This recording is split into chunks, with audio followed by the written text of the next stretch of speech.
that too. And I believe you have something to say, God, and I just pray we're willing to hear it, including me.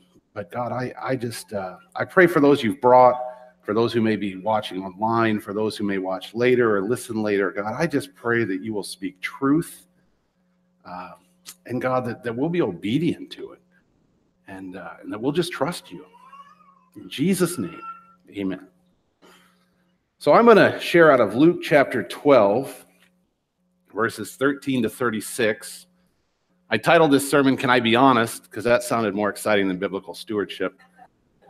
And whenever Jeff sends an email to the elders and includes the phrase, can I be honest, you know it's going to get real deep real fast after that. So I just thought, this would be good. I appreciate you guys being here. I was kind of whining on my way to church this morning that no one would be here.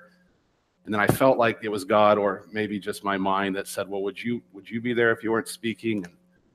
And then I just moved on. I didn't really worry about answering that. So the Horners are here. So if you're watching this online, the comfort of your hot chocolate and jammies, the Horners live next to the border of Nebraska. They made it here. So I'm not trying to put any guilt on you, but we're here.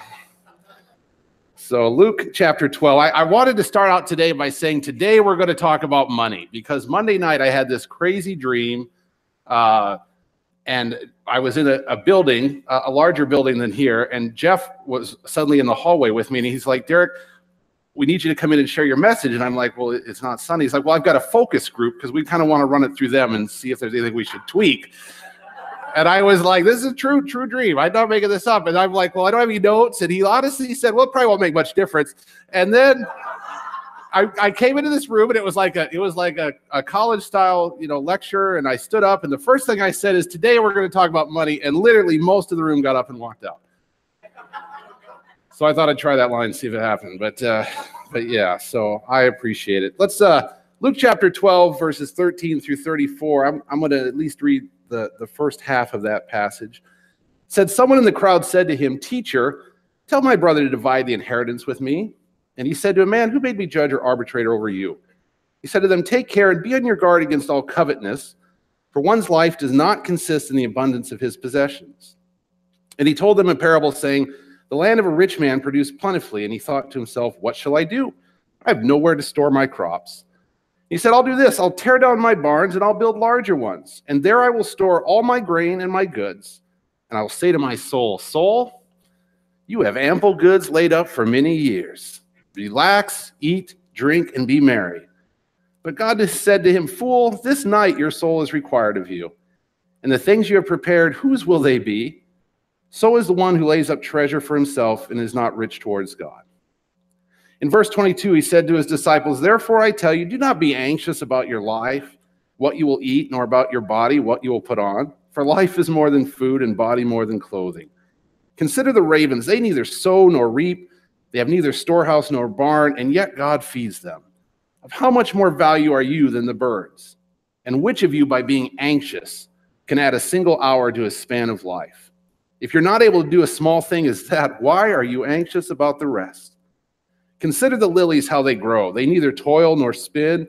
Yet I tell you, even Solomon in all his glory was not arrayed like one of these. But if God so clothes the grass, which is alive in the field today and tomorrow thrown into the oven, how much more will he clothe you, O you of little faith? And do not seek what you are to eat and what you are to drink, nor be worried. For all the nations of the world seek after these things, and your Father knows you need them. Instead, seek his kingdom, and these things will be added to you. Fear not, little flock, for it is your Father's good pleasure to give you the kingdom.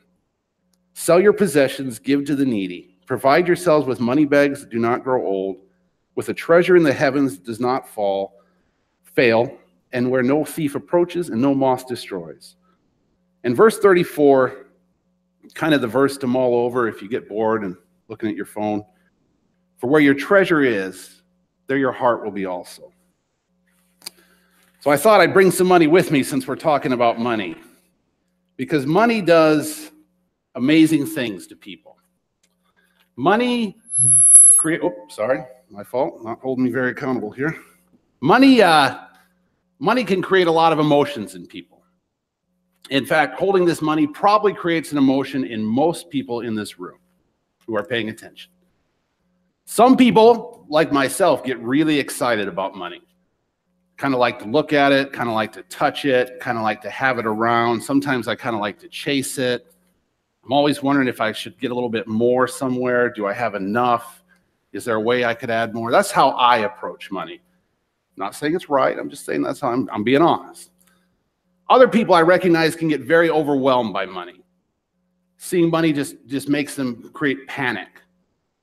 And I want to make sure that I'm acknowledged that there's people that I know are struggling financially. Some people get envious over money. Some people wonder why I'm holding money and they're not. Or why does my neighbor get to do this and I don't? Or why does my fellow believer get to do this and I don't? And we become envious, or we desire more of what other people have. And some just get overwhelmed to the point where they don't open their mail. They can't talk about money. And we live in a culture where money is just really not something that we are allowed to talk about. It's very rude.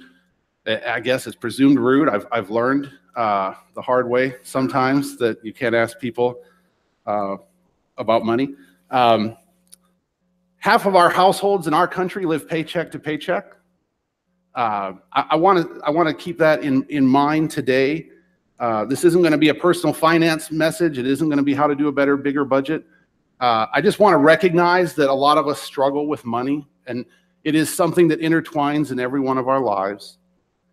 19% of households surveyed had $0 saved for an emergency, and less than a third have less than $500 for an emergency.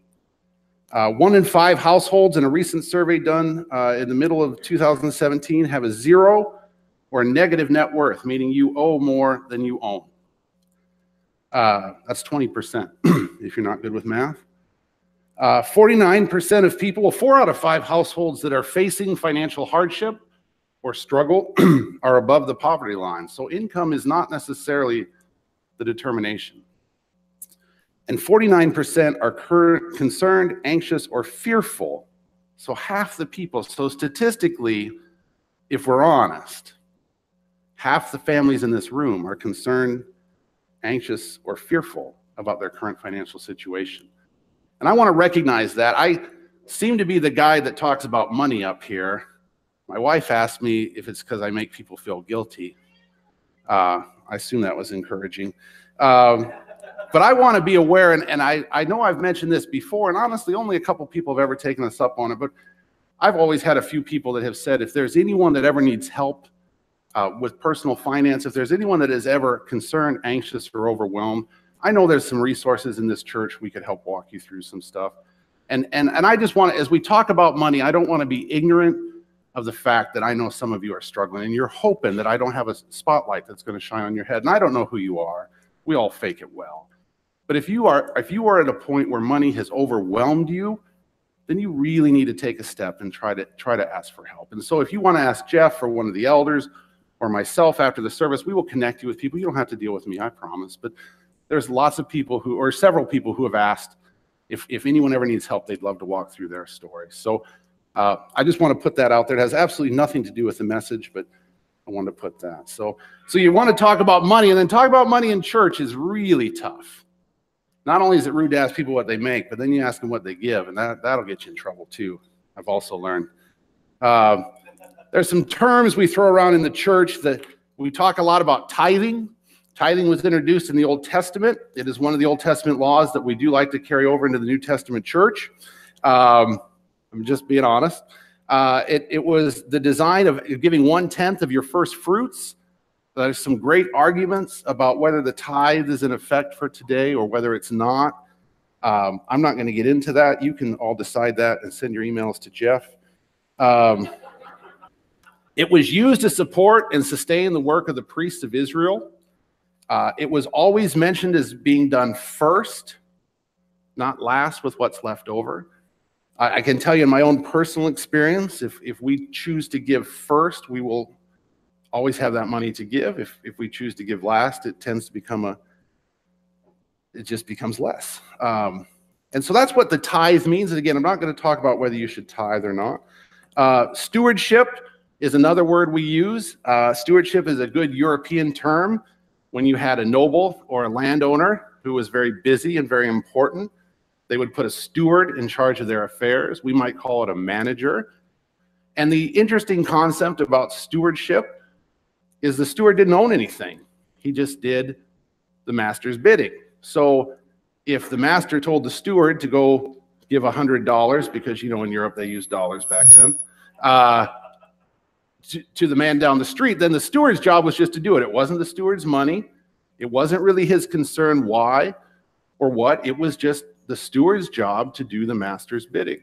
And I would really challenge us as believers, wherever you fall on what you should give or where you should give or how you should give, the attitude that we must approach our finances with is that of a steward. Because the Bible clearly says it's all God's. It all comes from him. What he gives us is a blessing. So really it's not ours. And where we get into trouble is we think it's ours. So I had an illustration. I'm not going to do a change. I'm calling an audible, but I was thinking of a story a few years ago. This might be hard for some of you to believe, but so I manage a hotel. I don't own the hotel. I manage the hotel for another gentleman. So in a way, I steward his property. And we were going to do a renovation of our lobby a few years ago. And I just, it's hard for you to imagine, but I have some opinions. And so we were all sitting around this table, my boss and the owner and the developer and the general contractor, all these people, and using a lot of terms I didn't understand, but I thought some of the ideas were dumb. And because, I never really had a bad idea. And in my own mind, I know none of you are all humble, but I'm honest. And so I remember passionately trying to argue with my boss and the general contractor or something was done. I remember the owner leaned over to me, and he's an older man and just very calm and very humble man. He leaned over, he said, "Derek, if I'm not worried about it, should you be?" And I thought, so that's kind of the attitude I think a steward should take, is that really sometimes we get overwhelmed and concerned with our money when really it belongs to God. And if we can take that approach and that attitude. And I want to say up front, I have 3 points I'm going to share, 3 points in a prayer, good Baptist sermon. There's no pledge card going to be passed around. There's no commitment form going to be given at the end. There's no hook. So some of you can relax, take your hand off your wallet. It'll be okay. I will smile as George asked me to smile. I'm not going to really try to discuss with you how much you should give. I think that's really between you and God. I'm really not even going to tell you where you should give, because I'm not convinced 100% that the only place you should give or the first place you should give is your local church. I think that you need to ask God. And that some of you can disagree with me. That's fine. The church obviously needs money to operate. We employ 3 families. We maintain a building and land and expenses, and we all like toilet paper in the bathroom. And these are necessities. Someone has to pay for them. So we obviously have upkeep, and the elder team and leadership team and the staff have always worked diligently with whatever you guys have given us to work with. And we'll be okay, because if the vision God has given the leadership is from God, then he will supply the finances to do it. The question becomes, will we be obedient? So what I want to challenge you throughout this is to be asking yourself, am I seeking God's counsel and wisdom over all my finances, not even just my giving? Because I want to make sure I don't give a pass to those of you who tithe and think we're going to all high five at the end of this, like I got a freebie this week. I want you to know that at times, because I have tithed pretty consistently now for about 17, 18 years, and at times I can be very generous with that 10%. The other 90, and God and I sometimes have discussions about, and sometimes we don't. Because I can be like, well, hey, God, I gave you your 10%, leave the rest alone. And so I want to make sure that that no matter what your situation and where you fall on giving, that at some point you start to ask yourself, God, how am I doing? Fair enough? First point. Our desire to give. These are 3 things. I was sitting Jeff asked me to preach a couple weeks ago, and a contrary to popular belief, I do try to prepare. And I was sitting in bed one night, and suddenly these three things just rolled into my head. And I thought, these make good sense. And so I'm going to just share them. And that passage was kind of where I fell on. But the first point is our desire to give is a reflection of being created in God's image. I think whether people follow Jesus or don't follow Jesus, they have a desire to give built into them, because we're all created in God's image. I think people, for the most part, enjoy giving. I think you can see that through crowdfunding campaigns. I think you can see that when there's a disaster. What does the world do? The world tries to respond to the needs. We are created in God's image, and God is a giver. If you think through the Bible, God created the world and gave it to man to rule over. God gave the Israelites the promised land. In John chapter 3, God gave us Jesus so that we can have eternal life. In Romans 5, it mentions God gave us the Holy Spirit. In James 1:5, it says God will give us wisdom if we'll ask. In Romans 15:5, it says God gives us encouragement and strength. We serve a giving God.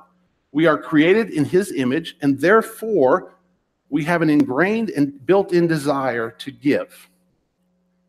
In 2016, according to the Bureau of Labor Statistics, which I'm sure we've all read twice, 2.7% of the household income went to cash contributions in a typical American family. People want to give. I don't want to make this a message of guilt and shame over why you're not giving, because I think we all at times want to meet needs. And how that flushes out sometimes gets a little complicated, but I think people want to give. The second point is our ability to give is a reflection of our priorities. I thought long and hard about this statement, because I've never been one to shy away from saying something that might annoy someone. But this is, when you think about it, I thought, man, I even ran it by a couple people. And I thought, is this, I don't want to be harsh. But the more I think of it and the more I chewed on it, I think it's true. Our ability to give, not our willingness, our ability to give is a reflection of our priorities. Obviously, there are personal situations and circumstances and financial hardships that can't be ignored. And I think the key is seeking God's wisdom when making decisions. But quite honestly, some of us do spend too much on stuff. And 1/3 of American families keep a budget. Now, again, I said it's not going to be a personal finance thing. I don't want to do that. I think people function with money in different ways, but I would encourage you, as we're at the beginning of a new year, to look back on your spending. Now, I know most people don't keep a checkbook register anymore, and I know that because banks give them away for free now, and that's about the only thing you can get free from a bank. So nobody's using them. But you can go online. It would be interesting to see if you could sort by vendor kind of thing. If you could look back and see, where have I spent money most often last year? And I'm not trying to say it's right or it's wrong. I'm just trying to say to be aware of what our priorities are. That last verse in Luke 12:34, because it says, where your treasure is, there your heart will be also. So Derek didn't say that. Jesus did. So where my priorities are be reflected in how I spend my money. Does that make sense? I haven't hurt anyone's feelings too badly yet. I did learn in studying for this that you are more likely to budget if you make more than $75,000 a year. So now I've decided I can figure out how much people make. I'll ask them if they have a budget. That's another side note there. So I had all my neighbors over last Christmas, and I met this guy, and he told me he retired and he's living off his rental property income. And I just said, because, I've already told you many times I'm very socially awkward. I said, well, how many rental properties do you have? And I quickly realized that's not an appropriate conversation to ask either. So just add that to your list. But the average family that has credit card debt has about $16,000 in credit card debt. will pay about, the average family pays about $900 a year in credit card interest. Now, again, I don't think that credit cards are from the devil. I don't think that honestly, one of the major reasons people have financial debt is medical issues, student loans. Student loans are one of the things that are crippling our personal finance in our households. But I think we have to understand, where are our priorities? Where are we spending our money? And again, not to say it's right or wrong, but are you ever saying, okay, God, how am I doing? Here's my checkbook, here's my credit card statement. What do you think of it? We spent the number one reason, so again, medical debt, huge reason for credit card issues. And if you really want to get me on a rant, ask me about health insurance sometime. But the number one reason given in the survey done last year on number one reason selected what contributed to your credit card debt, medical was number two, but the number one reason, 41%, spending more than I can afford on unnecessary purchases. So when we're honest, sometimes we do it to ourselves. And sometimes we let our priorities get out of whack. And sometimes I think we just don't ask God. Over $100 billion was spent in 2016 on sporting events, equipment, driving your kid to the volleyball tournament. Over half of that money was spent attending athletic events. Now again, do I think season tickets to KU basketball is of the devil? No. I'm just saying our ability to give is reflected in our priorities. And as long as you have felt like God has said, this is good, then it's not my place to judge, because a lot of times we're like, yeah, I see what you're driving. You know, and then we get envious and we get frustrated, and really it's just not our business, because if we're a steward of the master's possessions, it's really not our concern who he gives what to in our neighborhood we're stewarding. It's just not our concern. And where we'll get out in ourselves in trouble is when we make that our concern. I just encourage you to seek God's kingdom and guidance first. Quit worrying about what the neighbors have, what they get to do, something we don't get to do. I flew home from an airport after a nice little 2-week vacation last Saturday. It was cold. I'd driven this beautiful rental car for 2 weeks. Went out to Terminal B's long-term parking to see that beautiful 2008 Honda Civic that pretty much, there's nothing funnier than to see Glenn and I riding that thing together, but just myself, like a little clown car. And it started, and it drove out, and we were going down 435, and I looked down, the speedometer cable was at 120 miles an hour. Then it went to 20 miles an hour, then it just bounced back and forth the rest of the time. And I look at all these other cars, and I think, I'd like a car. But where I get myself in trouble is if that becomes my priority, or I worry, well, did you see the car Jeff's driving? I mean, he's got a convertible. Half my windows don't even work on my vehicles. But again, it's not my problem. I have to worry about what God and I have to say about our finances, and I have to let Jeff be accountable to God about his finances. Yeah. It's all right. That wasn't even supposed to be funny, but it happens to be a lot.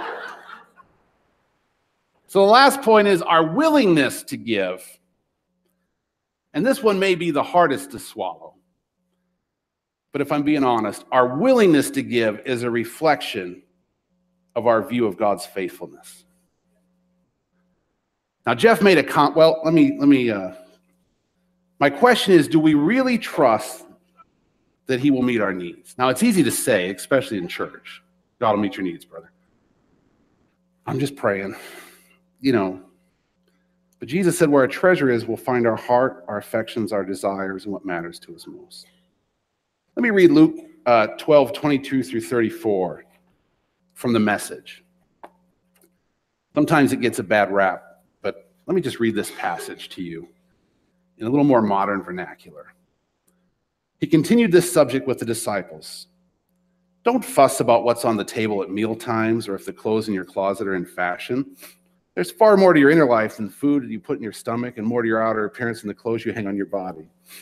Look at the ravens, free and unfettered, not tied down to a job description, carefree in the care of God, and you count far more. Has anyone by fussing before the mirror ever gotten taller by so much as an inch? And if fussing can't do that, why fuss at all? Walk into the fields, look at the wildflowers. They don't fuss with their appearance. But have you ever seen color and design quite like that? The 10 best dressed men and women in the country look shabby alongside them. And if God gives such attention to the wildflowers, most of them never even seen, don't you think he'll attend to you? Take pride in you. Do what's best for you. What I'm trying to do here is get you to relax. Not be so preoccupied with getting so you can respond to God's giving. People who don't know God and the way he works fuss over these things, but you know both God and how he works.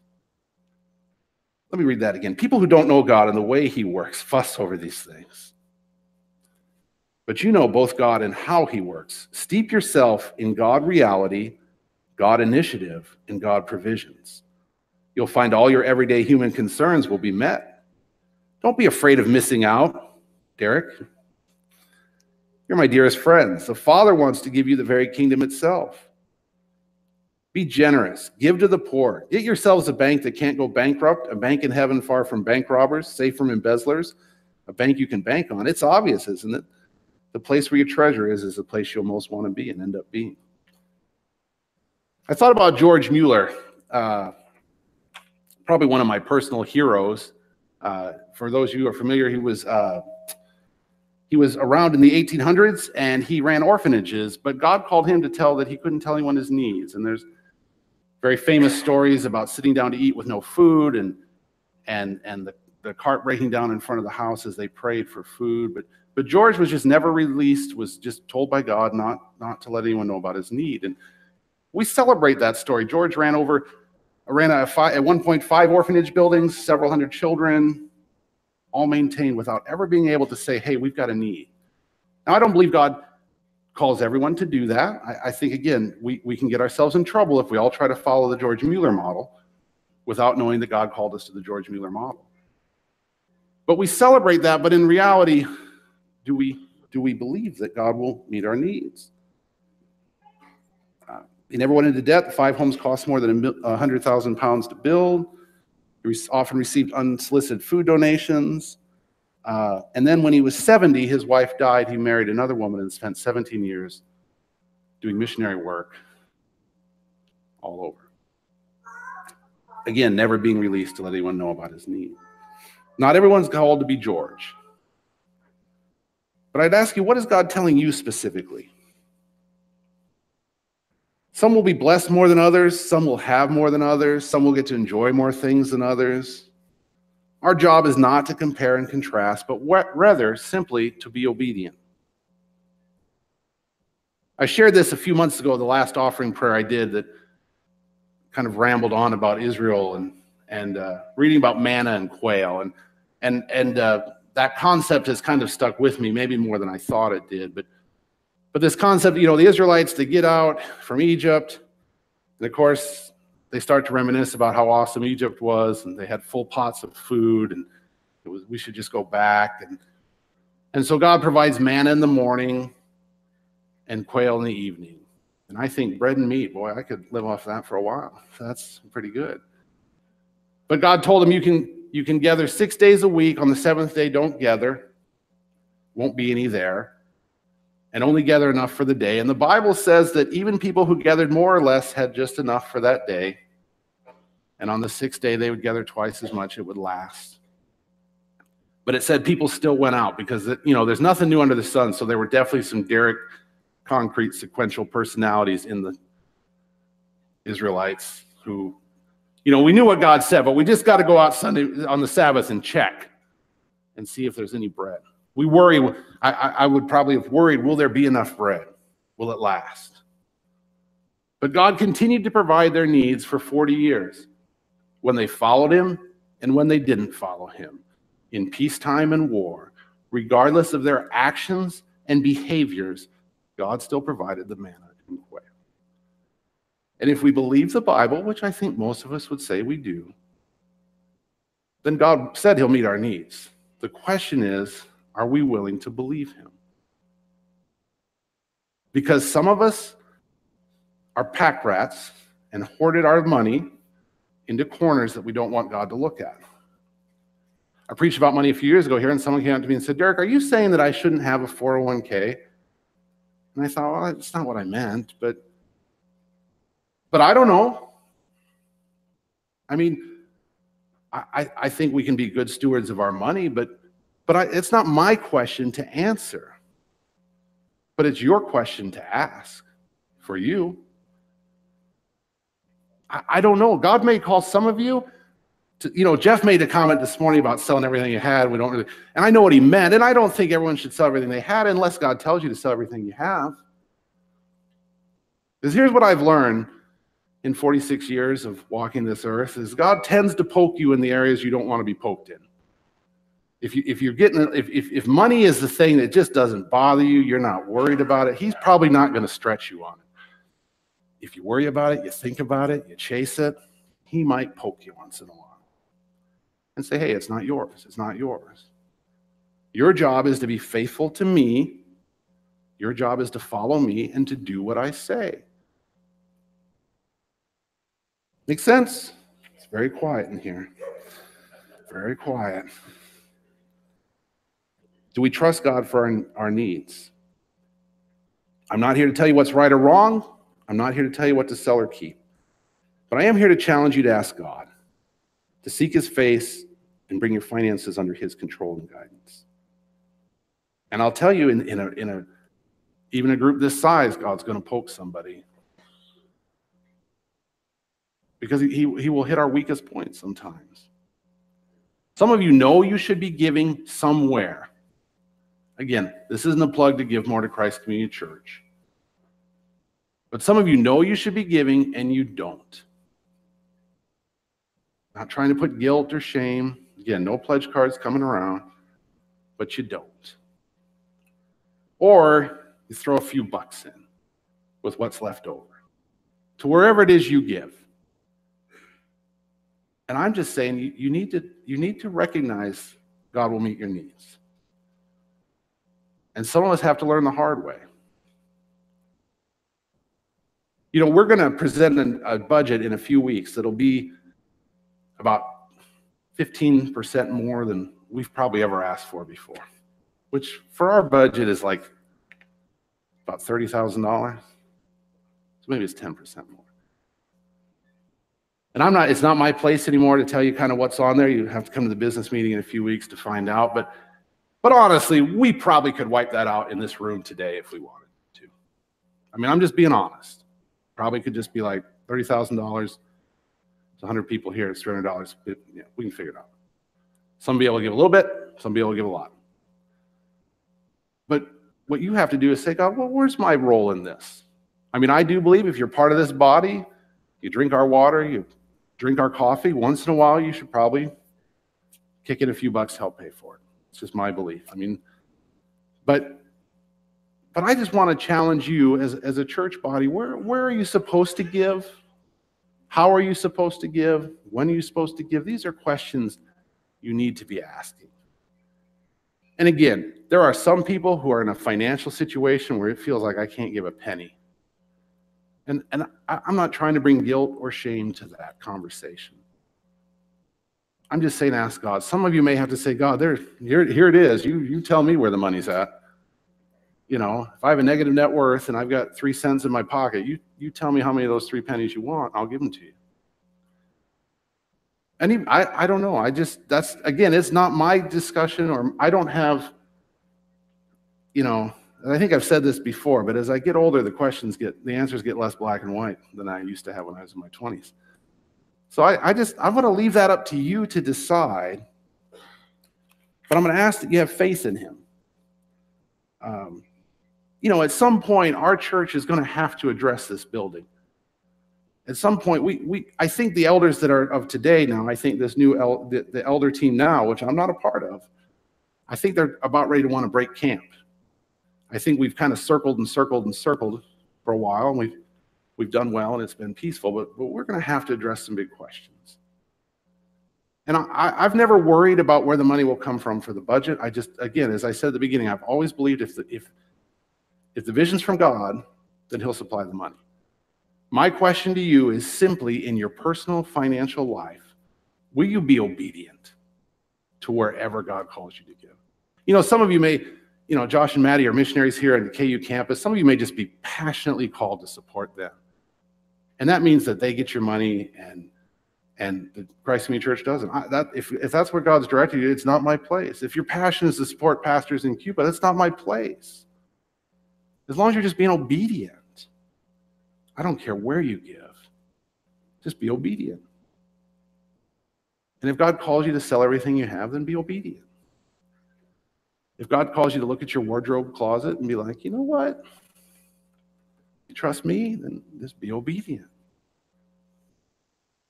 If God tells you to buy a 2008 Honda Civic, you just call me.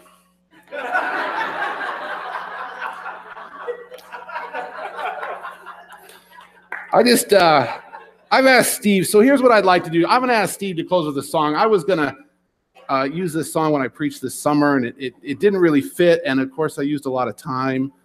But I'm just going to ask that this song be a prayer. You may know it, you may not know it. I'm not trying to use guilt and manipulation. I just want you to take a few minutes in your busy life, because once we open those doors, it gets busy and crazy again. And I just want to ask you to take a few minutes and say, God, what do you want me to hear from that? That's a whole lot of stuff, and it probably made more sense on Derek's paper than it did in reality, but what do you want me to hear? And then what do you want me to do? And then be accountable to do it. But maybe make this song a prayer. And then let me pray for you now. We'll take a few minutes, and then we'll wrap up. Jesus, I just ask, God, I have always sensed there are people in this body, whether they're here or listening, or maybe they're not going to hear or listen. God, there are people who really, really struggle to give because they're fearful to wherever you've called them to give, God. And I just pray that today, for some people, you'll become real to them, that you can supply all their needs. And that, God, as you take care of the birds on this snowy day, they'll find food to eat. And God, that you will handle all the things we don't even know exist, God. And God, that we'll be grateful to how you've blessed us in this country and in our lives, God, that even our poorest poor are the world's richest rich.